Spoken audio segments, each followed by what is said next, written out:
En la predicación de Jesús, uno de los puntos que más utiliza para transmitir sus enseñanzas son las parábolas. Y en este rato de meditación vamos a considerar una con la cual San Lucas enseña factores, características de la vida de oración. El evangelista comienza su relato explicando a quién se dirigía la predicación. Jesús habla para algunos que confiaban en sí mismos por considerarse justos y despreciaban a los demás. Es decir, esta parábola tiene algo para decirnos a ti y a mí, a cada uno de nosotros. Pidamos al Espíritu Santo que nos ilumine para hacerla muy nuestra. Dos hombres subieron al templo a orar. Necesidad de la oración. Benedicto XVI escribió una carta para concluir el año sacerdotal, en el 2010, en la que habla de esta práctica de piedad. Explica que debemos ser personas de Dios, pues al Señor no lo tenemos como a un ser lejano. Dios se manifestó en Jesucristo. En el rostro de Jesucristo vemos el rostro de Dios. En sus palabras escuchamos al mismo Dios que nos habla. Qué importante es subir al templo a orar. Máxime cuando podemos encontrar a Jesús mismo presente en el sagrario, con su cuerpo y con su sangre, con su alma y su divinidad en las especies sagradas, esperándonos para que le abramos el corazón. Jesús vivo, resucitado, glorioso, es el mismo que está ahí, escondido en ese tabernáculo. San Juan Pablo II quiso que el año eucarístico del 2005, que fue como lo que concluyó su pontificado, terminará con la instalación de muchas capillas en todo el mundo para adorar al Señor sacramentado. Seguramente has visto en tu vecindario, en alguna iglesia cercana, pues que hay la posibilidad de adorar a Jesús. Y gracias a Dios muchos párrocos acogieron esa sugerencia. Quizá muy cerca de nuestro trabajo, de nuestra casa, tenemos esa posibilidad de acompañar a Jesucristo, de subir al templo a orar. En cualquier caso, cuando veamos que no es fácil, debemos recordar que cualquier sitio es bueno para dirigirse al Señor. Desde luego convendrá buscar las mejores circunstancias, el silencio exterior, también interno, el silencio del celular, de las notificaciones, una posición corporal que facilite el diálogo. Algunas personas recomiendan que sea como para estudiar. Aunque se puede estudiar o rezar acostados, se corre el riesgo de terminar dormidos, como la experiencia ha demostrado. Con ocasión del centenario de Santa Teresa de Calcuta, en el año 2010, un cardenal Comastri, contó que recién ordenado, en los años 70, tuvo un encuentro con ella, con ocasión de una estancia de la religiosa en Roma. Cuando conversaron, Santa Teresa de Calcuta le preguntó: ¿usted cuántas horas reza al día? Él, que era un joven sacerdote, en el ambiente después del concilio, que un poco de crisis espiritual, le respondió que se creía cercano al heroísmo porque celebraba la misa diaria, rezaba la liturgia de las horas y el rosario. No es poca cosa, ¿no? De inmediato ella le ripostó rotundamente: eso no es suficiente. No se puede vivir el amor de forma minimalista. Y le pidió que le prometiera que iba a hacer en adelante media hora de adoración cada día. El relato de Monseñor Comastri, que como dije terminó de cardenal, concluye con estas palabras: se lo prometí, y hoy puedo decir que esta recomendación salvó mi sacerdocio. Subir al templo a orar. Oración de amor, que no es minimalista. Como fruto de esos ratos de oración, ojalá junto al sagrario, el Señor nos va contagiando su celo por las almas, ese afán que le movió a quedarse encerrado en la cárcel de amor, que es el tabernáculo. Y sentiremos la obligación de ser como mensajeros entre Dios y los hombres, de interceder por nuestros hermanos, como otros intercederán por nosotros. Se le gusta mucho al Papa Francisco, la oración de intercesión. Ahora mismo aprovechemos para interceder ante Dios por la Iglesia, por el Papa, por sus intenciones, por la paz del mundo, por los políticos, por las elecciones, por las políticas públicas, por los pobres, por los enfermos. Bueno, tantas intenciones que la Iglesia pone, por ejemplo, en la oración de los fieles, por nuestros seres queridos, nuestros padres, nuestros hermanos. Desagraviar también al Señor por las ofensas que le hemos hecho, pedirle perdón. Por esto, queridos amigos, sigue diciendo Benedicto XVI en su carta a los sacerdotes, por eso es tan importante que aprendáis a vivir en contacto permanente con Dios. Cuando el Señor dice, orad en todo momento, lógicamente no nos está pidiendo que recitemos continuamente oraciones, sino que nunca perdamos el trato interior con Dios. Ejercitarse en este trato es el sentido de nuestra oración, hablar con Dios. 2 hombres subieron al templo a orar, dice Jesús en su parábola. Uno era fariseo, el otro publicano. Los oyentes de Jesús captaban inmediatamente, con toda perfección, la diferencia entre los 2 prototipos. El fariseo era un hombre considerado ejemplar, cumplidor de la ley por sus coterráneos. Y otro, el publicano, era el pecador por antonomasia. Hay un escritor que se llama Nilka, alemán, explicaba que para comprender rectamente la parábola hay que tener en cuenta como ese contraste vivo que hay entre el comportamiento de esos 2 tipos de personas. Una conducta que determina el modo de orar. El fariseo reza con amplitud. Los fariseos eran un grupo de laicos, personas pues de la vida común, civiles, pero que querían ser notados por la manera como llevaban la práctica de la vida de piedad como exageradamente. Se aplicaban a ellos, que eran laicos, las exigencias que la Sagrada Escritura ponía para los sacerdotes, en oraciones. O sea, por eso dicen que eran ejemplares, y la verdad es que había gente muy buena porque se tomaba muy en serio el tema de su práctica de piedad. Solo que corría el riesgo de la soberbia, todos lo tenemos, de ser ejemplares, entonces de orar para la galería, ¿no? Para que los vieran los hombres y no tanto Dios. Y es lo que Jesús rechaza y por eso lo pone aquí también como una caricatura en esta parábola. Los publicanos, en cambio, como era sabido pues por Mateo, que era publicano, Zaqueo también era publicano, eran personas que su trabajo era cobrar impuestos de los judíos para el Imperio Romano.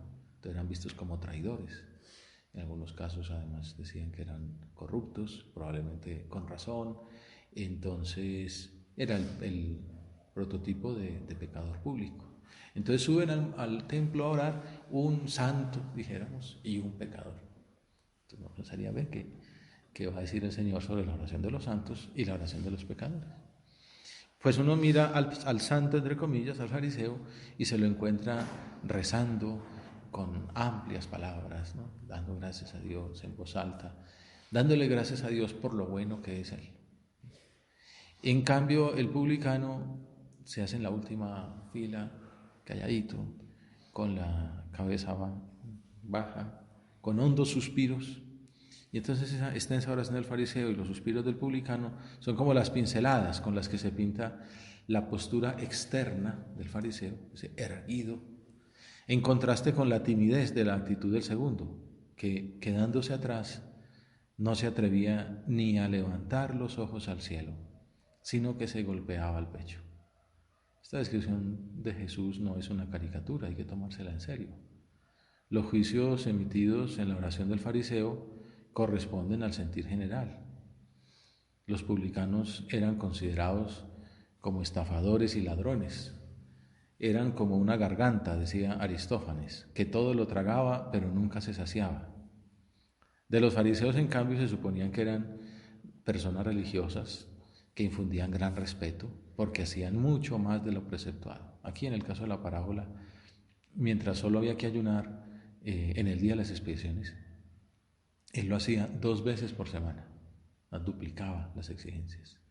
Y si solo había que pagar el diezmo de los ingresos obtenidos por los productos de la tierra y el pastoreo, él pagaba el diezmo de todo lo que poseía. O sea, pagaba diezmo de lo que no había que pagar diezmo. Hay algunos exégetas muestran ejemplos rabínicos con oraciones de los fariseos semejantes a las del personaje de la parábola. Entonces, de esa época se conservan oraciones como estas. Bendito sea, Señor Dios nuestro, Rey del universo, que no me has hecho esclavo. Bendito sea, Señor Dios nuestro, Rey del universo, que no me has hecho mujer. O esta otra perla. Si solo hay 2 hombres justos en el mundo, somos yo y mi hijo. Y si solo hay uno, soy yo. Y entonces le dan gracias a Dios por ese tipo. Esas eran las oraciones de los fariseos. Benedicto XVI, por su parte, analiza esta parábola. Se trata de 2 modos de situarse ante Dios y ante sí mismo. Uno, en el fondo, el fariseo, ni siquiera mira a Dios, solo se mira a sí mismo. Se justifica por sí solo, por sus obras.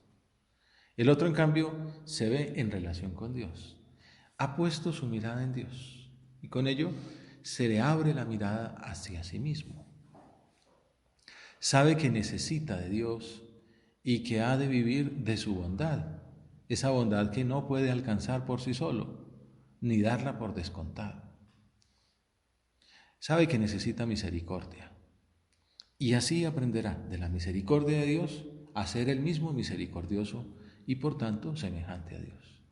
Él vive gracias a la relación con Dios, de ser agraciado con el don de Dios. Siempre va a necesitar el don de la bondad, del perdón, pero también aprenderá con ello a transmitirlo a los demás. Bueno, y vamos aprendiendo cosas que Jesús nos va enseñando. Vivir en contacto con Dios para no caer en ese defecto de la oración, que es convertirla en una referencia egoísta, cuyo punto de vista no sea Dios, sino los demás hombres, cómo me ven, cómo me valoran, qué imagen doy. Y lo importante es cómo me ves tú, Señor, qué quieres que mejore.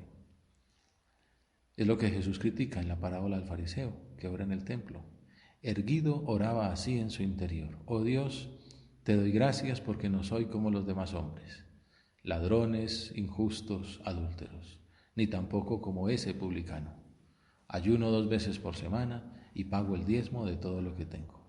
Desde luego era un hombre bueno, celoso de la ley, exagerado en el cumplimiento. Sin embargo, por ese camino había caído en la soberbia. No se arrodilló, se quedó de pie. Y más que un diálogo con Dios, elaboró un autoelogio vergonzoso.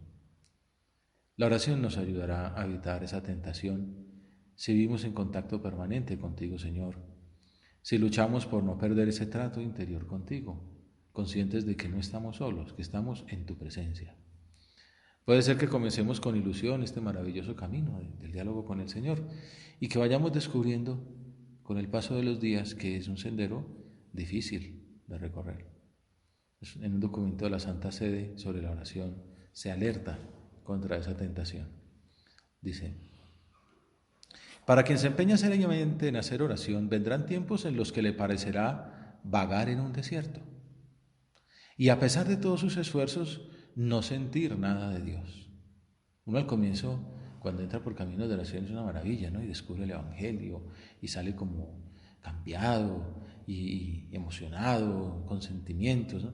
Pues llega un momento ya, el momento de la perseverancia, en el que ya empieza la rutina, todo es igual, este pasaje del Evangelio ya lo había oído, no me dice nada, tengo muchas cosas para hacer, suena el celular, entra un mensaje de la persona amada o de un agobio profesional, y entonces es un desierto, aparecen las pruebas. Debe saber que estas pruebas no se le ahorran a ninguno que tome en serio la oración.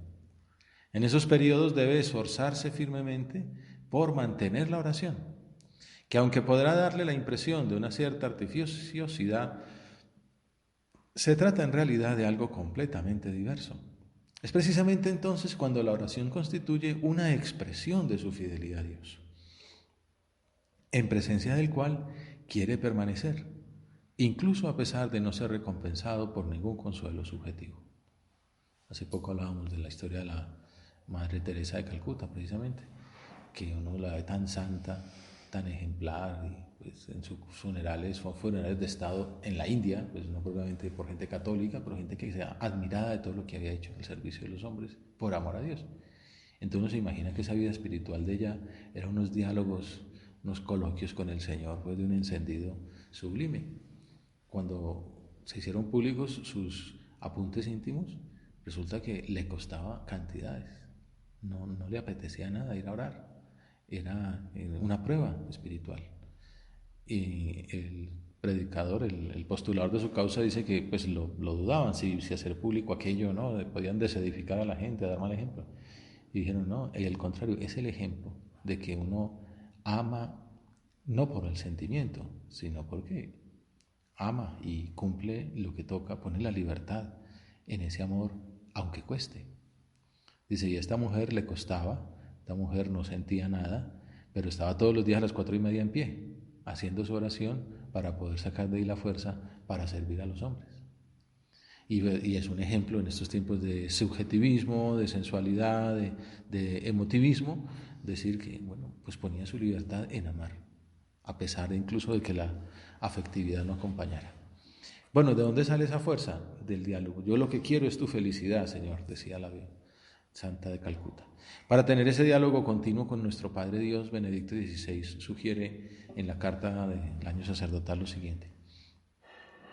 No es para gente que está empezando, es para sacerdotes, y les dice lo siguiente.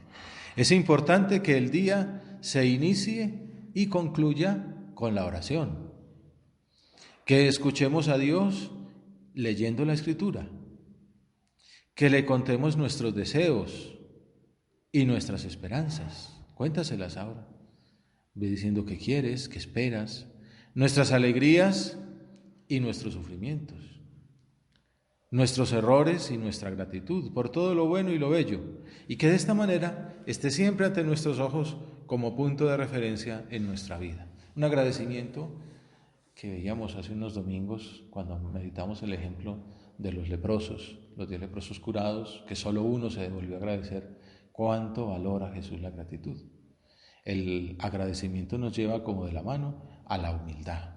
Es la otra actitud orante que Jesús propone en la parábola, la del publicano. Mientras los fariseos eran personajes populares, admirados casi todos por los judíos, los publicanos eran hombres despreciados por sus conciudadanos, porque trabajaban para el imperio opresor. Y así lo vemos. Quedándose atrás, no se atrevía ni a levantar los ojos al cielo, sino que se golpeaba el pecho, diciendo, oh Dios, ten compasión de este pecador. El catecismo nos ayuda a hacer examen sobre la humildad en nuestra oración. ¿Desde dónde hablamos cuando oramos? ¿Desde la altura de nuestro orgullo y de nuestra propia voluntad o desde lo más profundo de un corazón humilde y contrito? El que se humilla será ensalzado, había dicho el Señor. La humildad es la base de la oración y de todo, por cierto, de toda la vida. Nosotros no sabemos pedir como conviene. La humildad es una disposición necesaria para recibir gratuitamente el don de la oración. La oración es un regalo de Dios, no es un regalo que nosotros le hacemos a Dios, es un regalo que Él nos hace a nosotros. El hombre es un mendigo de Dios. Por eso es tan importante seguir los consejos del Papa alemán que hemos ido considerando, que constituyen todo un curso de cómo hacer la oración, al comienzo y al final del día. Estamos haciéndolo así, comenzar el día hablando con el Señor. Uno podría pensar como fruto de este diálogo con el Señor, como mirar en mi horario. Si es del caso, pues tocará levantarse un poco antes. Si voy a hacer 10, 15 minutos de oración y ya nuestro horario está muy organizado, pues entonces tocará levantarse 10 o 15 minutos antes para poderse levantar, poderse ir de casa ya con la oración hecha. Quizá antes de empezar a trabajar, antes de empezar las clases. San José María recomendaba, por ejemplo, a los que se dedicaban a labores públicas o que tenían pues despacho, que le dijeran a la secretaria, tengo ahora una audiencia, no estoy para nadie. Entonces pues la primera cita del día es para el Señor. Y entonces a los 10, 15 minutos ya empieza uno a recibir, porque como prende uno el computador y ya se acabó el día, porque entonces ya hay 7 o 70 correos pendientes, cuántos WhatsApp pendientes y tal, las noticias del día, y entonces hay esta cosa y ya, se lo tragó a uno el tirano del correo. Entonces, antes de todo aquello, hablar con Dios, ¿qué es lo importante? Ya después miraremos lo urgente, pero ¿qué es lo importante? ¿Qué esperas de mí, Señor, hoy? ¿Cuáles son las 2 cosas más importantes que puedo hacer hoy? ¿Qué me vas a decir? Y por decir algo, coge fariseo y publicano, entonces saco, pues que lo más importante es la oración y que saco el propósito de 15 minutos antes de todo de hacer la oración. Bueno, vale la pena haber hecho ese rato. O que la humildad, o que el amor, o que el servicio, o que la caridad. Bueno, el Señor cada día nos dirá algo distinto. Nosotros le contaremos nuestras cosas, lo que nos preocupa, lo que nos inquieta. Y quizá al hablarle nos daremos cuenta que tampoco es tan importante como nos asustaba. O que nos inquietaba por la soberbia, porque en realidad lo que nos pasaba era que nos daba miedo quedar mal, o vergüenza, pasar un mal rato.